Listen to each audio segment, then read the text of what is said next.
खुदावंद यीशु मसीह के बाबरकत नाम में तमाम फजल टेलीविज़न के नाजरीन को पादरी रियाज मलिक का बहुत बहुत सलाम। और मैं खुदा का शुक्रगुजार हूँ कि उसने एक बार फिर नाजरीन मुझे ये मौका दिया कि एक नए मेहमान के साथ एक नई नशिस्त लेकर प्रोग्राम हम सब का पाकिस्तान लेकर आपके सामने आए हैं। खुदावंद आप सबको बड़ी बरकत दे। हमारे आज के मेहमान खुदा के खादिम हैं, तो आए उनसे आपका तारुफ करवाते हैं। जनाब पादरी औरंगज़ेब साहब, वेलकम टू प्रोग्राम हम सब का पाकिस्तान। थैंक यू भाई साहब, बहुत बहुत शुक्रिया आपका। और खुदा उनका शुक्र करते हैं कि पादरी साहब बड़ी अच्छी खिदमत कर रहे हैं और ये लाहौर में रहाइश पजीर हैं और छांगा बांगा में भी इनकी खिदमत है और मियाँ वाली में भी, और खुदावंद इनको कसरत से मुख्तलिफ़ कलीसियाओं में इस्तेमाल कर रहा है। तो पाई साहब प्लीज़ शुरू करेंगे आपकी जो आपने जो बाइबली तालीमात हैं, जो बाइबल कॉलेज किया हुआ है, थोड़ा सा पहले उसके बारे में नाजरीन को बताएं, तो फिर हम आगे बढ़ते हैं। जी मसीह खुदावंद में आप सबकी सलामती हो। खुदावंद का शुक्र है कि खुदावंद ने अपने खादम को अपने लोगों में इस्तेमाल करने के लिए बुलाया, और उसके लिए मैं लाहौर डायसिस का और ख़ास तौर पर बिशप साहब का शुक्रगुजार हूँ कि जिन्होंने मौका दिया कि मैं बाकायदा तौर पर लाहौर डायसिस में खिदमत कर सकूँ। तो उसके लिए मैंने स्कोट कॉलेज LBC से बाकायदा 2 साल की कैटेकिस्ट की ट्रेनिंग की, और उसके बाद मेरी फ़र्स्ट अपॉइंटमेंट पत्तोकी में हुई लाहौर डायसिस की तरफ से। तो पाजी साहब इस तरह से मेरी खिदमत का आगाज़ हुआ। और ये जब आप जिक्र कर रहे हैं ट्रेनिंग का, तो ये वही कैटेकिस्ट ट्रेनिंग कॉलेज है जो बिशप मलिक साहब ने शुरू करवाया। बिल्कुल बिल्कुल उन्होंने। हाँ जी नाजरीन, ये जिक्र कर रहे हैं right reverend doctor Alexander John Malik साहब का, बिशप एमेरिटस ऑफ लाहौर का। खुदावंद उनको बरकत दे। जी प्लीज़। आमीन। तो उनके वसीले से खुदावंद का शुक्र है कि मैं एक बाकायदा तौर पर मैंने अपनी खिदमत का आगाज़ किया। तो उनके वसीले से बहुत कुछ सीखा, कलीसिया में भी सीखने का भी मौका मिला। सो उसके बाद भाई साहब ये भी खुदा का शुक्र है कि मैंने आपके साथ भी मिल के काम किया हुआ है, तो मुझे उस दौरान भी बड़ा मज़ा आया काम करने का। मरी में हमने दोनों ने मिलकर काम किया। उस वक़्त को मैं आज भी याद करता हूँ कि वो बहुत खूबसूरत वक़्त हमारा गुज़रा। तो मैं समझता हूँ कि उसी की एक कड़ी है कि आज हम दोनों फिर से भाई बैठे हुए हैं। बिल्कुल बिल्कुल पादरी साहब, खुदावंद आपको और ज़्यादा इस्तेमाल करे। और मैं नाज़रीन यहाँ पर बताना चाहूँगा, सिखाना चाहूँगा, शेयर करना चाहूँगा कि कोई भी जो खुदा का खादिम होता है ना, उसको ये नहीं सोचना चाहिए कि जो खिदमत वो कर रहा है वो बहुत बड़ी है और कोई दूसरा नहीं कर सकता। खुदा ने ये ज़िम्मेदारी भी हमें दी होती है कि जो हमारे जूनियर्स होते हैं हम उनको भी इनकरेज करें, उनको भी खुदा की खिदमत में आगे बढ़ने का मौका दें, ताकि कल जब हम इस दुनिया में नहीं होंगे तो वो काम जो खुदा हमसे ले रहा है, जो हमारे पीछे लीडरशिप आ रही है, जो हमारे जूनियर्स हैं, वो जब सीनियरिटी में आएँ तो वही काम वो आगे बढ़ा सकें। और ये कोई इंसान का कोई फार्मूला नहीं है, ये इलाही फार्मूला है। खुदावंद यीशु मसीह ने इसी तरह अपने पीछे अपने शागिर्दों को डिसाइपलशिप को तैयार किया। तो भाई साहब ये कैटेकिस्ट का जो मैंने कोर्स था, ये तकरीबन मैंने 2008 में मुकम्मल किया, 8-9 में, और फिर ये खिदमत मेरी तकरीबन 2017 तक चलती रही। तो आप जैसे मेहरबान दोस्तों के वसीले से मुझे इनकरेजमेंट मिली, हौसला अफजाई हुई कि मैं आगे मज़ीद पढ़ूँ। जी ज़रूर। अब आप नाजरीन को बताएं कि आपने MDiv कहाँ से किया है और कौन सी डायोसिस का वो बाइबल कॉलेज है, कौन से बिशप साहब चलाते हैं? जी तो अब जब मुझे अच्छे दोस्तों के साथ मेरा एक ताल्लुक़ खुदा ने बना दिया था, तो उनके वसीले से मुझे इनकरेजमेंट मिली कि मुझे आगे मज़ीद पढ़ना चाहिए। तो उस सिलसिले को जहन में रखते हुए, और खुदा की तरफ से भी एक आवाज़ होती है जो खुदा अपने लोगों के वसीले से हमसे कलाम करता है। तो ये खुदा की बड़ी शुक्रगुजारी है। तो एक वक्त आया कि मैंने फिर खुदा की हजूर ये दुआ में भी रखा कि खुदावंद तू अगर अपने लोगों के वसीले से मुझे आगाह कर रहा है कि मैं आगे मज़ीद MDiv करूं, तो उसके लिए मैंने दुआ में भी अपने आप को रखा, इस सारी अपनी खिदमत को भी। खुदावंद मैं खिदमत तो कर रहा हूँ, लेकिन क्या आगे मुझे पढ़ना चाहिए। तो खुदावंद ने मेरे दिल में डाला कि हाँ मुझे पढ़ना चाहिए, क्योंकि मुझे जो स्पुर्द की गई हैं भेड़ें या खुदा के जो लोग हैं जो मेरे स्पुर्द हैं, तो वो 2 साल की जो ट्रेनिंग है वो कम है। तो मुझे आगे मज़ीद पढ़ना चाहिए। तो इस सिलसिले को आगे बढ़ाने के लिए फिर मैंने फ़ैसला लिया खुदावंद के फ़ज़ल से, खुदा के रूह में, कि मुझे एमडिव करना चाहिए। तो 2017 में फिर मैंने लाहौर कॉलेज ऑफ थियोलॉजी जो रायविंड डायसिस का है, जिसके अभी चेयरमैन जो है आज़ाद मार्शल साहब हैं, वहाँ से मैंने बाकायदा तौर पर एमडिव 3 साल का किया। और नाज़रीन, वो बिशप ऑफ रायविंड है, राइट रेवरेंड आज़ाद मार्शल साहब, और खुदा उनका बड़ा शुक्र करते हैं कि बहुत अच्छा वो कॉलेज जा रहा है, और खुदावंद ने आपकी बड़ी मदद की कि आप एमडिव की डिग्री जो मास्टर्स इन डिविनिटी की होती है वो उसको आप कंप्लीट कर सकें। आगे भी हमारी दुआएं आपके साथ है पादरी साहब। तो आज आप नाजरीन के साथ कौन सा हवाला शेयर करना चाहेंगे और हम उसी पे गुफ्तगू करेंगे? जी नाज़रीन, खुदावंद के पाक कलाम में से आज हम नए अहदनामा में से ख़त का हिस्सा उसमें से हम एक हवाला लेंगे, मुक़द्दस पौलुस रसूल का रोमियो की कलीसिया के नाम ख़त, उसका 10वां बाब और उसकी 17वीं आयत से। बड़ी खूबसूरत आयत है कि बस ईमान सुनने से पैदा होता है और सुनना मसीह के कलाम से। खुदावंद के पाक कलाम को जब इस हिस्से को मैं देख रहा था तो मेरे दिल में आ रहा था कि ईमान सिर्फ सुनने से ही क्या पैदा होता है, देखने से भी तो होता है ना। मोजज़ात होते थे तो लोग ईमान लेके आते थे। तो यहाँ पे मुक़द्दस पौलुस कह रहे हैं, फरमा रहे हैं कि बस ईमान जो है सुनने से पैदा होता है, और सुनना कहाँ से है? हमने मसीह खुदावंद के कलाम में से। ये बहुत एक खूबसूरत बात है कि उन्होंने एक बात तो की है लेकिन उसका रास्ता भी दिखाया है कि वो रास्ता कौन सा है, और वो खुदावंद यसु मसीह का उन्होंने एक हवाला दिया है, उसकी तरफ हमें मुतारफ़ करवाया है, हमारे जहनों को उस तरफ लगाया है ताकि हम उस तरफ देखें, उस तरफ सोचें और उस तरफ से सुने कि वो क्या कहता है। क्योंकि मुक़द्दस यूहन्ना का जब हम कलाम पर तवज्जो करते हैं जो रूह के इल्हाम से उन्होंने तहरीर फरमाया, तो उसमें अंजील मुक़द्दस में पहली बात ही वो करते हैं, बाप के पहले हिस्से में, वहाँ पे बड़ी वो खूबसूरत आयात तहरीर फरमाते हैं, और लिखा है वहाँ पे कि इब्तिदा में कलाम था और कलाम खुदा के साथ था और कलाम खुदा था और यही इब्तिदा में खुदा के साथ था। जो अगली वो बात करता है ना, वो बहुत खूबसूरत है। 4थी आयत में लिखा है कि उसमें ज़िंदगी थी और वो ज़िंदगी आदमियों का नूर थी। क्यों मुक़द्दस पौलुस कह रहा है कि आपने ईमान तो रख लिया है, और वो ईमान कहाँ से आपको मिलेगा? खुदावंद यसु मसीह से, क्योंकि वो नूर है। आमीन आमीन। और मैं हमारी ज़िंदगी है। भाई साहब आपकी बात को ही आगे बढ़ाता जाऊंगा कि नाजरीन देखें, आज हमारे पास इतने ज़बरदस्त गैजेट्स हैं, महंगे महंगे आईफोन्स, स्मार्टफोन्स, एंड्रॉयड और टैब्स और लैपटॉप और बड़ी बड़ी स्क्रीन्स, एलईडी, एलसीडीज़, और यूँ कह लें कि पहले हम सिर्फ कहते थे कि ये दुनिया एक ग्लोबल विलेज है जी। अब हम उस ग्लोबल विलेज को अपने हाथों में देख सकते हैं, हाँ जी, सुन सकते हैं, महसूस कर सकते हैं। और आज की जो आयत पादरी साहब ने हमारे सामने रखी है कि ईमान सुनने से पैदा होता है और सुनना मसीह के कलाम से। और आज ये बहुत ज़रूरी बात है कि क्या फ़ायदा अगर आपने लाखों रुपयों का आईफोन या स्मार्टफोन रखा हुआ है, एंड्रॉयड फ़ोन रखा हुआ है, और उसमें बाइबल ऐप ही नहीं है, क्या फ़ायदा?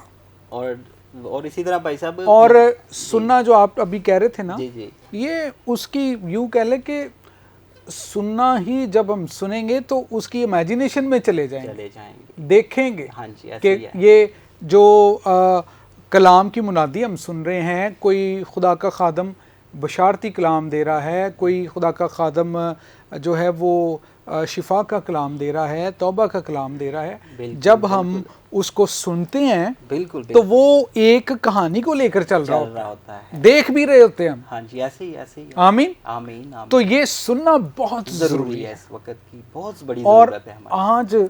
आज के इस दौर में जो सुनने का ताल्लुक है वो आज भी हमारे ईमान के साथ कनेक्ट। बिल्कुल ऐसे ही है पाजी साहब। और जी, मैं इसी बात को जब सोच रहा था कि हम हैंड फ्री लगाई होती हैं तो उसमें हम क्या सुन रहे होते हैं।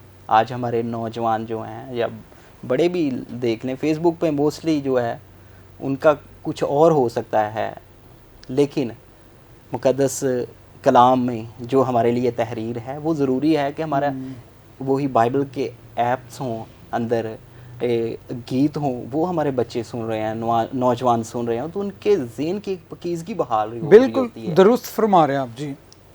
तो ये एक बड़ा खूबसूरत है और खुदावंद यीशु मसीह का ये मोस्ट फेवरेट मैं समझता हूँ कि ईडीएम है कि सुन। हाँ, और जैसे मुकाशवा की किताब में 7 कलीसियाओं को खुदावंद फरमा रहे हैं, जिसके कान हो वो सुने कि रूह कलीसियाओं से क्या फरमाता है।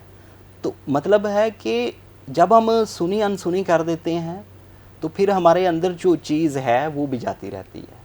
तो इसलिए सुनना हमारे लिए बहुत ज़रूरी है। और मैं भाई साहब बहुत सारी जगहों पर जब कलाम शेयर करता हूँ, चाहे किसी के घर में, चाहे किसी ग्रुप ऑफ पीपल को, या चर्च में, कहीं भी, तो मेरा ये उस पे स्टांस ज़रूर होता है कि आप इस कलाम को सुनते वक्त या चर्च में आते वक्त लाइटली ना लें। बिल्कुल ऐसे ही है, ऐसे ही। क्रिश्चियनिटी का जो ईमान है वो माइक्रोवेव ईमान नहीं है कि फ्रिज में से ठंडा सालन निकाला, 2 दिन पड़ा हुआ और 5 मिनट में उसको गर्म कर लिया। It's a walk of faith with God. खुदा के साथ ये आपकी ईमान की चाल होती है, ऐसे ही है। वो सालों पर मोहित हो सकती है। और जब आप बाइबली किरदारों पर गौर करेंगे, मेडिटेट करेंगे, उनकी ज़िंदगियों से सीखेंगे, तो वो कोई 5 मिनट में नहीं वो ईमान मजबूत उन्होंने कर लिया था। उन्होंने बहुत साल रियाजत करनी, खुदा के कलाम को देखना, खुदा के वादों पर अमल करना, और जूँ ही खुदा के लिए वो अपने आप को तैयार करते थे, फिर खुदा उनसे खिदमत लेता। शागिर्दों को भी बार बार खुदा यीशु मसीह तनबीह करते थे कि ये ना करो, वो ना करो, मैंने तुम्हें ये बताया था, तुम अभी तक ये नहीं कर सके। तो ये it's with the passage of time you learn. ऐसे ही है भाई, सुनना। हाँ जी, खुदा के कलाम से अगर आप चाहते हैं कि आपका ईमान बढ़े, तो जब ये पादरी साहब कलाम शेयर कर रहे हैं, फजल टेलीविजन की नशरियात हैं, तो आप ज़रूर उनको देखे सुने। कलाम आपको सुनाई भी देगा, आपको दिखाई भी देगा। बिल्कुल ऐसे ही है। और भाई साहब उलमा का फरमाना है कि हमारी ज़िंदगी में जो है बोलना जो है वो हमारा कम से कम हो और सुनना हमारा ज़्यादा से ज़्यादा हो। तो ये जब सिलसिला होगा, हम ज़्यादा से ज़्यादा सुनेंगे कलाम मुक़द्दस को, खादमीन को, तो एक वक्त आएगा कि खुदावंद हमारी ज़िंदगी को ज़रूर तब्दील करेगा। और जो वो चाहता है कि हम बने और जो वो चाहता है हम उसके लिए करें, जो उसकी फिर तालीमात होंगी, फिर उस पर हम गामज़न भी होंगे और अमल भी करेंगे और उसके लिए फ्रूट भी पैदा करेंगे। तो फिर ऐसे जब हम सुनेंगे नहीं कलाम मुक़द्दस को कि इसके अंदर क्या है, या इसको पढ़ेंगे नहीं, तो उस वक्त तक हम खुदावंद यीशु मसीह को नहीं जान सकते, ना खुदा को जान सकते। और ये सुनना मेरे अजीज़ों, जब आप अपनी रोज़ाना की बाइबल की रीडिंग करते हैं, ये सुनना, आप खामोशी में भी बाइबल पढ़ रहे हैं, तो अगर आप ईमान में महसूस करें तो आपको लगेगा कि शायद कोई फरिश्ता जैसे जैसे आप पढ़ रहे हैं आपके कान में सरगोशी कर रहा है। ऐसे ही है भाई साहब, कि खुदा का कलाम जब आप पढ़ते हैं वो भी सुनने के साथ ही मैच होता है। ये नहीं कि आप कहें जी अच्छा मैंने तो, मुझे तो ये किसी ने बात सुनाई नहीं थी, हो सकता है हमने गौर ही ना किया। और हम जैसे खुदा के खादम जो है, हम तो बचपन से ही इस मतलब बात में रहे हैं कि हमें खुदा का कलाम सुनना है, सीखना है, सुनना है, सीखना है, और आज उसके जलाल के लिए खिदमत कर रहे हैं। तो आज भाई साहब मैं समझता हूँ कि ये बड़ी ज़रूरत है हमारी कि हम कलाम मुक़द्दस को ध्यान से सुनें। तो जब ध्यान से सुनेंगे तो फिर ही पता चलेगा कि खुदावंद हमसे क्या बात करना चाह रहा है। आमीन। तो जब पता चल जाएगा तो डेफिनेटली हम उस पर अमल भी करेंगे। जिन उन 7 कलीसियाओं में से कितनों ने सुना? हाँ जी, 6 कलीसियाओं ने नहीं सुना और 1 कलीसिया ने सुना। ऐसे ही भाई साहब, बिल्कुल, जिसके कान हो वो सुने। और मैं इसको ऐसे भी एलैबोरेट करना चाहूँगा कि आज देखें, जब डाइनिंग टेबल पर एक फैमिली बैठी होती है, हाँ जी, तो घर का सरबराह वो सेंटर में बैठा होता है, बाकी दाएं बाएं टेबल के बैठे होते हैं। ऐसे ही है। और उसके घर के सरबराह के कुछ रूल्स एंड रेगुलेशंस होते हैं जी जी कि जी खाने के वक्त बोलना नहीं है, तमीज़ के साथ बात करनी है। जी। घर का कोई भी, चाहे वो बुजुर्ग है, बाप है, तो उसने बताया होता है हाँ अपने जी। बच्चों को, अपने घर के सारे उन लोगों को, और अगर कोई गलती करे तो वो उसकी तनबीह करता है, बिल्कुल ऐसे ही उसको है। सिखाता है हाँ, ताकि कि यहाँ पे उनकी ऐसे बात ज़िंदगी नहीं, में हम बेहतरी आए। बेहतरी हाँ, आए, हाँ जी, तरक्की करे। तरक्की करे। और हाँ जो जी। घर का एक रख रखाव है कि ये फलां घर के बच्चे हैं, फलां घर की औरतें हैं, जी तो उनको फिक्र होती है कि हमारे घर को इज्जत से लोग बाहर पहचाने। हाँ जी। और इसी तरह ये ईमान की बात भी है कि बिल्कुल। ईमान सुनने से पैदा होता है और सुनना खुदा के मसीह के कलाम से।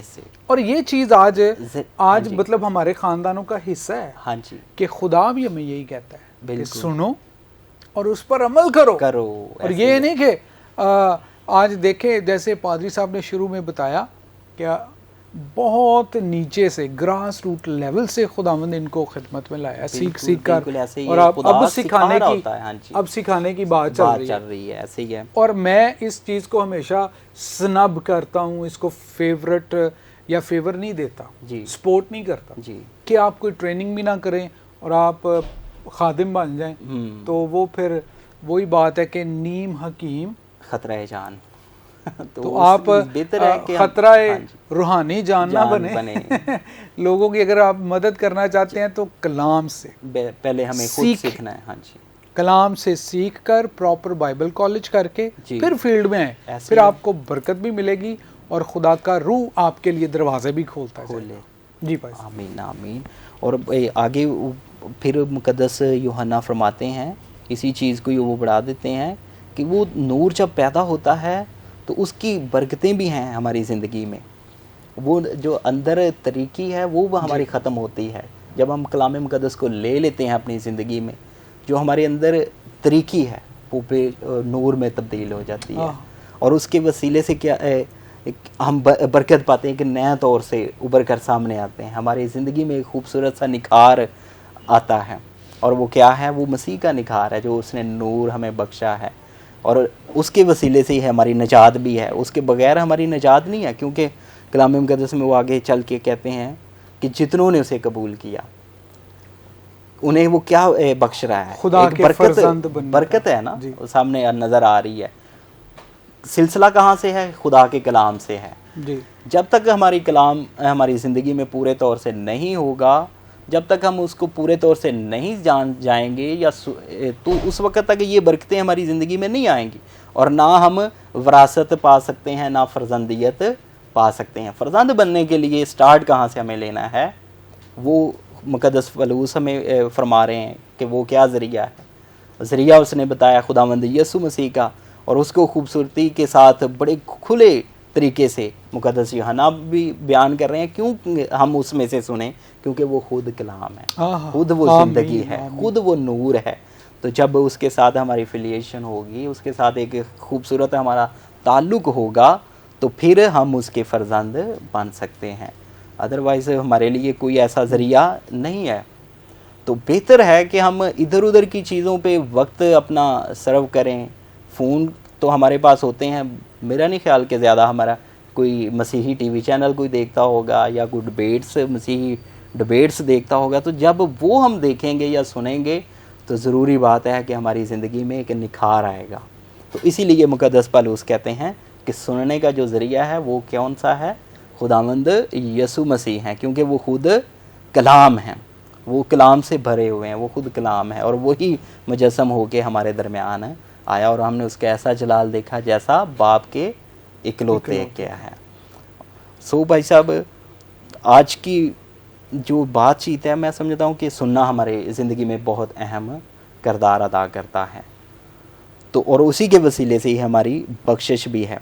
जब तक हम सुनते हैं तो हम बहाल रहते हैं, बेहाली से निकल के बहाली की तरफ हम गामज़न होते हैं। सुमरना की कलीसिया ने सुना, उसके कलाम को ओबे किया, तो आज भी वो देखें मौजूद है। बाकी कलीसियाओं का कुछ पता नहीं है। तो ज़रूरी है कि अगर हमने कायम रहना है, मसीह में कायम रहना है, तो हमें हर रोज़ खुदावंद के कलाम को सुनने की ज़रूरत है, समझने की ज़रूरत है, ताकि हम उसमें बढ़ते जाएं। आमीन भाई साहब, आमीन। हाँ। और मैं ये समझता हूँ कि नाज़रीन, आज का ये जो कलाम आपने सुना है, जिस आयत को आपने आज सेलेक्ट किया है जी कि ईमान सुनने से पैदा होता है और सुनना मसीह के कलाम से, तो मेरे अज़ीज़ों याद रखें कि जब हम इस कलाम से अपने आप को दूर रखेंगे, जब हम इस कलाम की रिस्पेक्ट नहीं करेंगे, तो हमारी नस्लों में जो मौजूदा हैं और जो आने वाली हैं उनमें कोई तब्दीली पैदा नहीं होगी, कोई बरकत पैदा नहीं होगी। आज हम इन बातों पर तो शायद गिला करते हैं कि जी बहुत सारे मसीही पाकिस्तान में बहुत गरीब हैं, लेकिन ज़रूरी मेरे अज़ीज़ों ये बात है कि गरीब होना कोई लानत नहीं है। हम मेहनत करें, अपने कारोबार पर ध्यान दें, अपनी नौकरियों पर ध्यान दें, तो खुदा हमारे ख़ानदानों में प्रॉस्पेरिटी भी ला सकता है। बेशक ऐसे बहुत सारे खुदा के खादम हैं जिनकी ऐसी ऐसी मिसालें हैं कि घरों में खाने भी नहीं थे, उन्होंने अचार के साथ, प्याज के साथ और क्या कहना चाहिए कि मिर्चों के साथ रोटियां जो हैं वो अपने खाने खाए। तो आज खुदा ने उनको, ये सिर्फ पाकिस्तानी मसीही खादमों की बात नहीं, कि पूरी दुनिया के मैं मसीही खादमों की बात कर रहा हूँ कि मेहनत करके लगन के साथ, लेकिन सबसे पहले किताब मुकद्दस को इज्जत देंगे तो ही बरकत पाएंगे। अगर हम इस किताब से दूर हो जाएंगे तो फिर हमारी ज़िंदगी में मोजज़ात नहीं होंगे। और मैं यहाँ पर मदद करना चाहूँगा कि जब भी कोई मुश्किल वक्त आता है तो घबराने की ज़रूरत नहीं है, इसको पढ़ें। उस मुश्किल वक्त का इलाज इस किताब में है। उस मुश्किल वक्त में से आपको पूरी कुव्वत के साथ, हौसले के साथ गुज़रने का जो तरीका है, ये किताब पढ़ने के बाद मिलेगा। और खुदावंद यीशु मसीह पर ईमान लाएं कि वो ज़िंदा खुदा का कलाम जो मुजस्सिम हुआ, किसके लिए? आपके और मेरे लिए, इस दुनिया के लिए। और फिर वही यूहन्ना की अंजील के पहले बाब में जो हम अभी पढ़ रहे थे कि जितनों ने उसे कबूल किया उसने उन्हें खुदा के फर्जंद बनने का हक बख्शा। आज क्या ये हक आपके पास है? क्या ये बरकत आपके पास है? मेरे अजीज़ों, जिस तरह पादरी औरंगज़ेब साहब ने फरमाया, आएँ अपने हक को तलाश करें। मेरा मतलब है कि यीशु मसीह को कबूल कर लें, अपना लें। अगर आपने इससे पहले कभी तौबा नहीं की तो वक्त है कि आप तौबा करें और खुदा को अपनी ज़िंदगी में आने का मौका दें। फिर आप ईमान की सच्चाइयों को जानेंगे, फिर आप खुदा के कलाम को समझेंगे कि ईमान सुनने से पैदा होता है और सुनना मसीह के कलाम से। आपका दिल करेगा कि मैं रात को सोने से पहले कोई 2-3 चैप्टर बाइबल मुकद्दस के पढ़ कर सोऊं। आपका दिल करेगा कि मैं 2-3 चैप्टर्स दोपहर को पढ़ लूं। दिल करेगा मैं 2-3 चैप्टर्स सुबह नाश्ते से पहले भी पढ़ लूं। और वो फिर ऐसे ही जैसे डॉक्टर्स आपको कोई प्रेस्क्रिप्शन लिख कर देते हैं, तो फिर आपको इलाही रूहानी प्रेस्क्रिप्शन का तजर्बा होगा।